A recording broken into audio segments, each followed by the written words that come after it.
ஆனால் இதுலேருந்து வெளிவரத்துக்கு ஒரு வழி இருக்குது. அது என்னென்னு பார்த்தீங்கன்னா, ஸோ ஃபுட்பாலையும் இதே மாதிரி கிளப்பை ட்ரான்ஸ்ஃபர் பண்ணுவாங்க.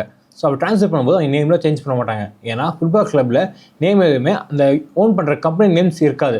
ஸோ லிவர்பூலாக இருக்கட்டும், ஆர்சனலாக இருக்கட்டும், மான்செஸ்டராக இருக்கட்டும், அதெல்லாம் அந்த ஊரோட நேமாக இருக்கும். ஸோ அப்படி இருக்கும்போது அந்த நேம் சேஞ்சஸ் அங்கே தேவைப்படாது. எப்படி தமிழ்நாடு ரஞ்சி ட்ராஃபி டீம்ஸ்லாம் இருக்குல்ல, அந்த மாதிரி நேம்ஸ் இருக்கும் மோஸ்ட்லி.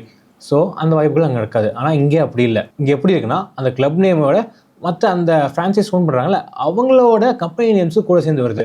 ஸோ ஒரு சில ஃப்ரான்ச்சைஸ்க்கு பிரச்சனை இல்லை. சென்னைக்கோ, மும்பைக்கோ, கேகேஆருக்கோ, ஸோ அவங்களோட கிளப் நேம் கூட அந்த கம்பெனி நேம் வரல.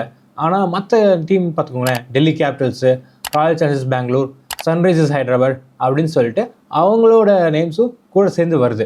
ஸோ ஆப்வியஸாக அடுத்து வர ஓனர், நான் எதுக்கு இன்னொரு டீமுக்கு மார்க்கெட் பண்ணணும், நான் எதுக்கு இன்னொரு கம்பெனிக்கு மார்க்கெட் பண்ணணும், அவங்க கம்பெனி நேம் நான் எதுக்கு வச்சுக்கணும் அப்படி தான் நினைப்பாங்க. ஸோ பிசிஐ மேபி ஒரு ரூல் கொண்டு வந்து எந்த டீமும் இன்னொரு கம்பெனி நேம்ஸை பிராண்ட் பண்ணுற மாதிரி அவங்க டீம் நேம் வைக்கக்கூடாது, அது காமனான நேமாக தான் இருக்கணும் அப்படின்னு ஒரு ரூல் போட்டால் மட்டும்தான் ஒரு வாய்ப்பு இருக்குது.